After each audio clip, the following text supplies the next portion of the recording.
इमरान खान साहब ने रोस्टम पर जाने की कोशिश की, चीफ जस्टिस साहब ने उन्होंने रोक दिया, क्या कहना चाह रहे थे सर? मेरे ख्याल में वो अप्रेज करना चाह रहे थे कि 18 को जो मामला हुआ उसमें तो, लेकिन वो कोर्ट ने मुनासिब नहीं समझा तो वो वकला को सुना। नॉर्मली ऐसे ही होता है। तो सात मुकदमात थे, 7 में जमानत हो गई है और किस तारीख तक हुई है सर? जी अभी 7 तक होगी। मेरे ख्याल में ये 6 अप्रैल को एक और बेल लगी हुई है। हम एंटिसिपेट कर रहे हैं उस पर, अब ऑर्डर का वेट करेंगे, फिर जो तारीख जैसा कोर्ट कहेगी वैसे। फवाद चौधरी साहब की किसी से तल्ख कलामी हुई है, क्या हुआ? अब्बासी साहब सब्सटैंशियल बातें करते हैं, ये छोटी छोटी बातें नहीं करते, ये हो जाते हैं रोस्टरों पे। कार्रवाई क्या हुई है? बहुत बहुत शुक्रिया। आज क्या अदालती कार्रवाई हुई है सर? अब्बासी साहब आज अदालत ने बहुत इस बात का बुरा मनाया है कि फेडरेशन ने उनकी सिक्योरिटी जो कि जिसकी वो इंटाइटल हैं as a former prime minister वो और एडवोकेट जनरल को इंश्योर करने की कि आप कौन से मेयर्स जो है इंश्योर करते हैं, तो वो कोई बात नहीं बन सके।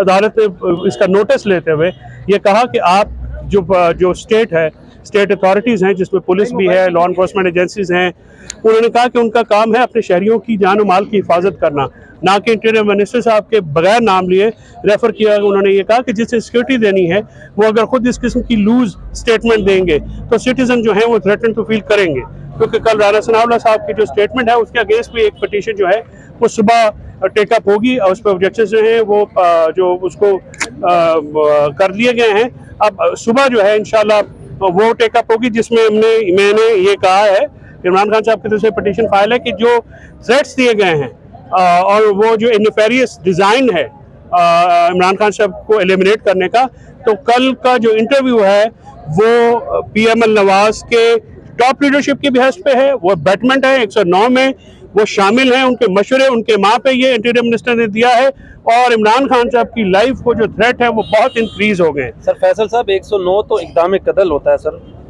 सर एक मशवरा इक़दाम कत्ल मशवरा सर, जिसमें जो है वो ये सारे शामिल हैं और इंशाल्लाह हम इस पे पर्चे भी कराएंगे और इस पे जो करार वाक़े लीगल रेमेडीज हैं वो भी ली जाएंगी और ये जो थ्रेटनिंग स्टेटमेंट है, ये जो खुली धमकियां हैं, ये अनअटेंडेड नहीं जाएंगी। बहुत शुक्रिया। जी मैं वहीं पे जा रहा हूँ।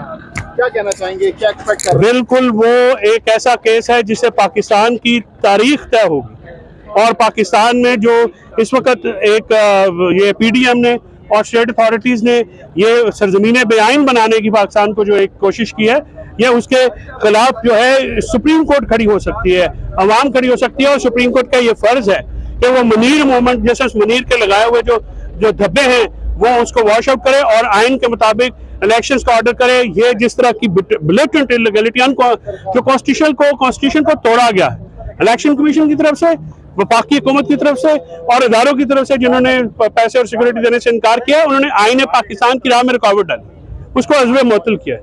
तो मुझे वो कभी उम्मीद है कि सुप्रीम कोर्ट इसका सीरियस नोटिस लेगी और पाकिस्तान की जो जुडिशल हिस्ट्री है उसमें एक पॉजिटिव फैसला आएगा, आइन के हक में फैसला। बेंच की तश्कील पर बड़ी तनकीद की जा रही है। बेंच भाई अल्लाह मियां के फरिश्ते जिब्राइल इसराफील बना लो, उसमें भी होगा, ये छोड़ो, ये बेफजूल है, कोई सब्सटेंशियल है।